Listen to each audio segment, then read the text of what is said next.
Lonely death. अगर आप भारत या उसके आसपास के देश में रहते हैं तो इस वर्ड से आपका कोई लेना देना नहीं होगा, लेकिन यह जापानीज लोगों के लिए बिल्कुल आम शब्द है। वैसे तो जापान की अल्ट्रा मॉडर्न लाइफ और रोबोटिक टेक्नोलॉजी पूरी दुनिया को अपनी तरफ अट्रैक्ट करती है, लेकिन जापान उतना भी खुशहाल नहीं है जितना कि हम इस कंट्री के बारे में सोचते हैं। यहाँ पर लोग बहुत सारे ऐसे खतरनाक प्रॉब्लम से जूझ रहे हैं जो कि देश को अंदर ही अंदर खोखला बना रही है, और उन्हीं में से एक है लोनली डेथ। अब ये लोनली डेथ क्या है, ये जापान के लिए इतनी खतरनाक क्यों है, और क्या है जापान के इस डेवलपमेंट के पीछे का घिनौना सच, यही सब हम आपको इस वीडियो के जरिए बताने वाले हैं।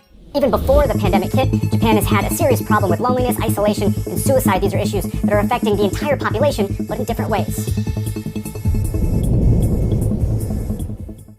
असल में पूरे जापान के करीब 40% लोग आज लोनलीनेस यानी कि अकेलेपन से परेशान हैं, और वो बिना किसी फ्रेंड या फैमिली के अकेले ही अपने घरों में लॉक रहते हैं। ये लोग सिर्फ तभी घर से बाहर निकलते हैं जब उन्हें किसी चीज को खरीदने की जरूरत होती है। इसके अलावा देखा जाए तो जापान दुनिया का इकलौता ऐसा देश है जहाँ यंग लोगों से ज्यादा बूढ़े लोगों की पॉपुलेशन है। 27.7% आबादी 65 साल से भी ज्यादा उम्र वाले लोगों की है, और इस आबादी में बहुत सारे लोग ऐसे हैं जो कि बिना फैमिली के अकेले ही अपने घरों में रहते हैं, और इन लोगों का बाहरी दुनिया से कोई खास कनेक्शन नहीं होता। ऐसे में कब घर के अंदर ही उनकी डेथ हो जाती है इसके बारे में किसी को मालूम तक नहीं रहता। कभी कभी तो कुछ हफ्तों या महीनों के बाद से जब पड़ोसियों को उनके घर से बदबू आने लगती है तब वो बिल्डिंग मैनेजमेंट या पुलिस को इन्फॉर्म करते हैं, और फिर वो लोग घर का दरवाजा तोड़कर लाश को बाहर निकालते हैं। और दोस्तों कुछ मामलों में तो कई सालों तक लाशें यूं ही घर में पड़ी पड़ी सड़ती रहती हैं, और इस तरह की ही डेथ को जापान में कोडोकोशी यानी कि लोनली डेथ कहा जाता है। इस तरह की मौतें जापान में हर साल लगातार बढ़ती जा रही हैं, और कुछ केसेस में तो ऐसे भयानक रूप में लाशें मिलती हैं कि उन्हें देखकर लोगों के होश उड़ जाते हैं। और दोस्तों कुछ इसी तरह का एक केस आज से कुछ साल पहले देखने को मिला था, जब जापान के एक शहर ईटो के पास रहने वाले 69 साल के एक आदमी की लाश 3 साल तक उनके अपार्टमेंट में बंद पड़ी सड़ती रही थी। ये जापान में सामने आए लोनली डेथ का सबसे खतरनाक मामला था।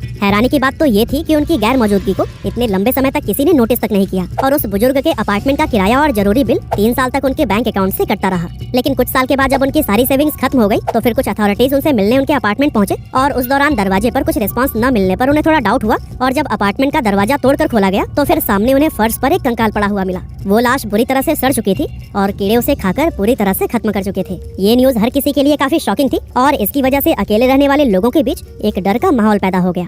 दुर्भाग्य से ये जापान में लोनली डेथ का एक मात्र केस नहीं था, बल्कि इस केस के सामने आने के बाद से जापान में साल दर साल इस तरह के मामले और भी ज्यादा बढ़ने लगे। अब इस समय की अगर बात करें तो कुछ प्राइवेट सोर्सेज व उनके डेटा के अकॉर्डिंग आज हर मिनट जापान में कम से कम 3 लोगों की लोनली डेथ हो जाती है। हालांकि वहाँ के गवर्नमेंट की तरफ से कोडोकोशी पर अभी कोई एक्यूरेट डेटा अभी तक रिलीज नहीं किया गया है, लेकिन टोक्यो के एनएलआई रिसर्च इंस्टीट्यूट का मानना है कि हर साल देश भर के लगभग 30,000 लोग लोनली डेथ का शिकार बनते हैं। अब दोस्तों जापान के लिए दिक्कत की बात यह है कि साल दर साल वहाँ पर कोडोकोशी का आंकड़ा बढ़ता ही जा रहा है। यहाँ तक कि इसकी वजह से देश में कई सारी लोनली डेथ क्लीनअप कंपनीज भी फॉर्म की गई हैं, ताकि इन सड़ी हुई लाशों को घर से निकालकर उनके अंतिम संस्कार को निपटाया जा सके। अब क्योंकि इन मरे हुए लोगों की फैमिलीज उनके साथ नहीं रह रही होती हैं, तो ऐसे में लाशों को साफ करने वाले इन कंपनियों के एम्प्लॉइज उनके परिवार या किसी रिलेटिव से कांटेक्ट करने की ट्राई करते हैं ताकि उनका अंतिम संस्कार करवाया